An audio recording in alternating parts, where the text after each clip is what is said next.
Eyam, a tale of tragedy and sacrifice. Among the many divine qualities possessed by human beings, the unparalleled one is the spirit of self-sacrifice. Eyam is a small village in Derbyshire, in the Peak District of England. Till the early 1660s, it was just another village amongst numerous others that lay on the trade routes from London to the rest of England. In 1665, Eyam became one of the headline villages in England. All because of the selfless actions of its 800 inhabitants. The spirit of self-sacrifice exhibited by villagers of Eyam had far-reaching and life-impacting outcomes for the containment of the deadly plague. Late in the summer of 1665, one morning started as routine business at Alexander Hadfield's tailor shop in the village of Eyam. But that day, a life-changing event took place when Hadfield received a bundle of cloth from London. This cloth was infested with fleas carrying the deadly plague disease. The tailor's assistant, George Vickers, who was handling the cloth, soon fell ill and died within a week. His death marked the beginning of a devastating outbreak in Eyam. Life in Eyam changed for the worst in the blink of an eye. Vickers was the first of the plague's many victims in the village. A researched story recorded that poor man was just visiting Eyam to help make clothes for Wakes Week, a religious festival, and sadly never left. The plague spread quickly through the village, claiming the lives of many residents.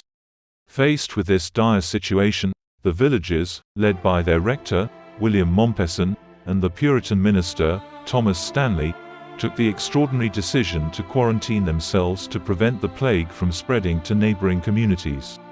Speed of effective reaction was essential. The action of the villagers in staying in the village is almost unique and confers on the village the rightful place of significance that it is. It is said that the nursery rhyme, "Ring a ring of roses," is about this event. The ring, referred to in the rhyme, represents the mark on the cheek that those who caught the plague exhibited. A tissue, we all fall down, refers to the death of those who perished rapidly due to the plague. London, from where the plague came to Eyam, was the worst hit. Around 100,000 people died, accounting for 25% of the then population. By the same benchmark, Eyam lost 35% of its small population, but as a result of the self-sacrificing heroics, thousands of lives around Eyam were saved. Within Eyam, 76 families were affected by the plague. Many, such as the Thorpe family, were wiped out completely. Rose Cottage is the remembrance place where 9 members of the Thorpe family died of plague. Elizabeth Hancock survived despite losing 6 children and her husband, all in the space of a few days. Elizabeth was a real strong woman who lived through the plague at Eyam in 1665 to 1666. A small, enclosed space with 6 gravestones and a tomb, cordoned by a stone wall, are the actual graves of the whole Hancock family. They all died of plague and were buried there in Riley's Field.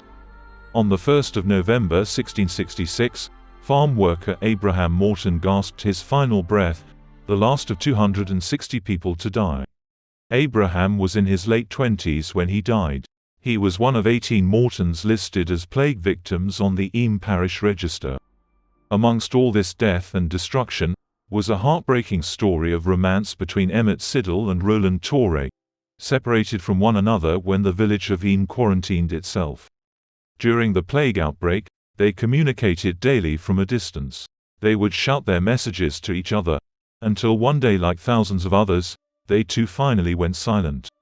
The leadership of individuals like Reverend William Mompesson played a crucial role in organizing and convincing the villagers to accept quarantine measures. The unity and cooperation of the community were essential for the plan's success. The villagers' decision to isolate themselves and bury their dead near their homes rather than in dedicated graveyards was a vital decision, restricting the spread of infection. Eyam's history is a compelling example of how ordinary people can come together in extraordinary circumstances to protect their community and, in doing so, save countless lives. It is a story that continues to be remembered and honored till today, and will continue to be remembered in future as a symbol of resilience and selflessness. Having visited the village of Eyam twice against the background of its history, walking through the streets of that lovely village, especially after a visit to the Eyam Museum is a very sobering and depressing experience. The locals live normal lives now. The village, once quarantined for incomings and outgoings, is now flooded with tourists and visitors who come to hear tales of mostly anonymous heroism and pay homage to those who sacrificed their lives, so that life carried on for future generations. Hotels, pubs and small cafes are thronged by tourists and some locals too. Staff at all these hospitality places wear a welcoming smile, and it is great to see their businesses doing well. The people of Eyam deserve all good things coming their way after the sacrifices of the ancestors. Long may it continue.